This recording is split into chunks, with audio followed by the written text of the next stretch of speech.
Hi Blossoms. Today I am taking some of my propagated Syngonium now that it has fully rooted in some water, and I'm going to be placing it in pre-filled dirt into this pot because I have new neighbors and I want to give it as a gift. So here we go. I'm going to go ahead and pick this really large one because it seems to have the most growth right now, even though there's a couple little itty bitty baby ones that also look really nice too.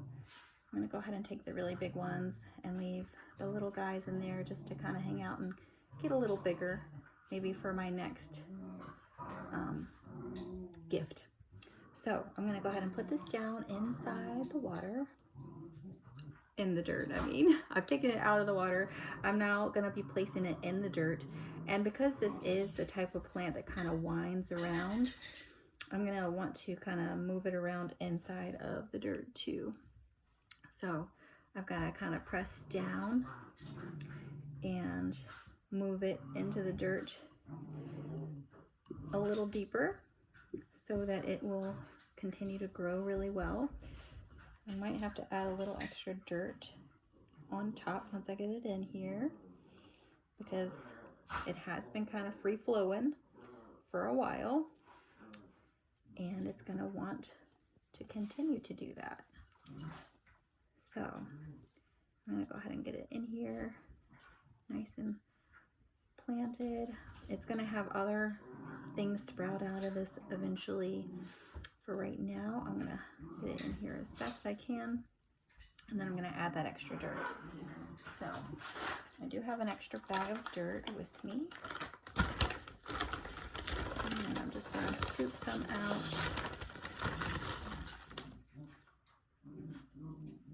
And dump it in. It's okay if I make a mess because I can always just slide the dirt in later into the pot.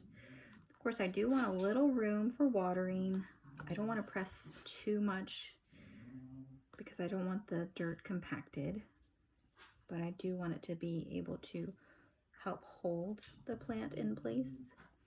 So I am going to have to get a little stake because this one's wanting to grow up a little bit more than my traditional ones.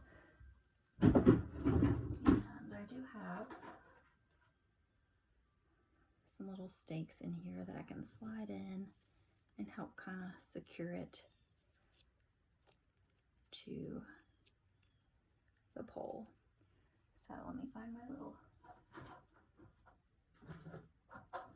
helpful things here to hook it in. Today I'm just going to use a piece of the green Velcro so it's less noticeable and also easy to adjust as it grows. I'm only going to hook this one to it because that seems to be the one that is the main tall grower. Okay, and of course when I gift this, I'm going to let them know how to adjust that a little at a time, especially if they're not a traditional plant person.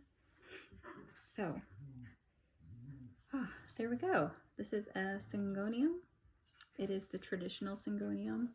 One of my favorites. I have a lot of this around the house. It's really easy to propagate. All you have to do is cut it at the little nodule.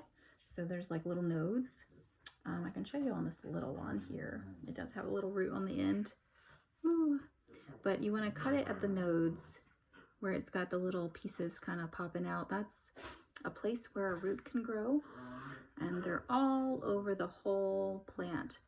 So if you cut them at any of those points and then put it in water, it will grow extra roots and you can propagate as much as you want. They're pretty hardy and pretty self-sustaining.